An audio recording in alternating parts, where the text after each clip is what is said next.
The road to 1,000 break and runs, rack 49 and 50. We're doing 10 ball, 9-foot table, 4 1/8 inch pockets using a template rack. I hear some balls falling in and I'm looking for a shot on the 1. You'll notice the 1 is fairly close to the cue ball here in the middle of the table. The 2 is tied up with the 7 ball just above it. Shooting the 1 ball with a dead center high spin around 12 o'clock, just floating it into the bottom right hand corner pocket, using speed to play position here to leave myself a shot on the 2 in the bottom left. The 3 ball is located in the bottom of the table here close to the camera. I hit the 2 ball with a center high spin, maybe just a little bit of left spin to come down for a shot on the 3 for the bottom right. Shooting the 3 ball, I use a high left spin around 11 o'clock to go 1 rail, 2 rails back out to play shape on the 4. You will notice I overhit this just a little and do leave myself the incorrect angle on the 4 to be able to play shape on the 5 very easily. If I would have stopped sooner, I'd have a natural angle floating to the 5 when I drew back here with shape, but instead I have the opposite angle. Taking my medicine and just doing what I have to do here, I'm shooting the 4 with a draw stroke, 6 o'clock, just drawing back so I can play the longer shot on the 5 ball in the upper left. Getting down to shoot the 5 ball here, I use basically a center spin to go 1 rail, 2 rails, back out toward the middle of the table for the 7, but I did allow my cue ball to float up table further than I wanted. Being closer to the 7 would be much more ideal to pocket the ball and play shape on the 8.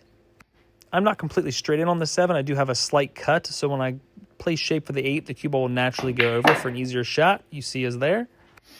Big stroke there, actually get the cue ball to move that 12 to 14 inches. That was a big stroke with a little bit of below center spin.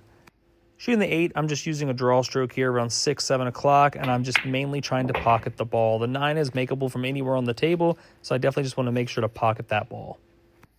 Shooting the 9 with a simple little draw shot here, 6 o'clock spin, barely floating the cue ball down, using an angle to carry the cue ball up table, floating it up for the 10, and that does conclude this rack on the road to 1,000 break and runs.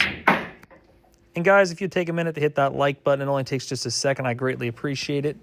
And here we go again on the road to 1,000 break and runs. Rack 50, 10 ball. We got some balls going in the pockets. A little bit tricky of a layout here on the very first shot. I play a cam shot, calling the 9 in the side pocket. I'm going to hit the 1 ball first and send the cue ball into the 9, pocketing the 9. The whole key to this shot is speed. You see me pointing my cue. I'm kind of visualizing where the 1 ball is going to go, or where I expect it to go. Pocketing the 9, I send the 1 ball 1 rail, 2 rails back out.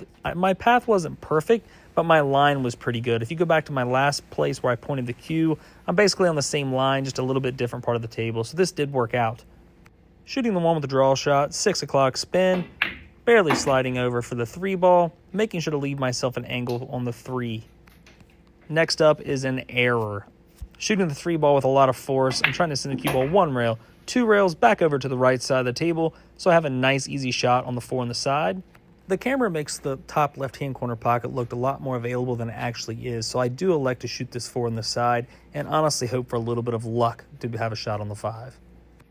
Not hitting with much speed and making sure to keep the cue ball as close to the 5 as possible, I shoot the 4 in the side pocket. Shooting the 4, I kind of just hope for a little bit of luck here. I was trying to run into the 6, maybe keep my cue ball down there to be able to see the 5 in hopes to pocket it. And I'm left with this difficult shot on the 5. Again, I'm not a big fan of playing a rack with luck, but sometimes you just have to swing and hope for the best kind of thing. But I definitely worked my way out of it here. Shooting the 5 in the bottom left, this is full table, probably 8.5 foot shot on the 5. Hoping everything rolls straight, hoping I hit it good. You see me kind of eye the ball into the pocket. And that was definitely a key shot. That was a clutch shot to make sure this rack is finished out. I used a center high spin, by the way, to float the cue ball over and back.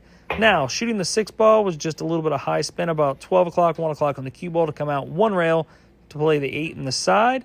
Thought there's a high left spin around 11 o'clock to send the cue ball toward the 10. This makes me have a very easy shot on the 10 ball.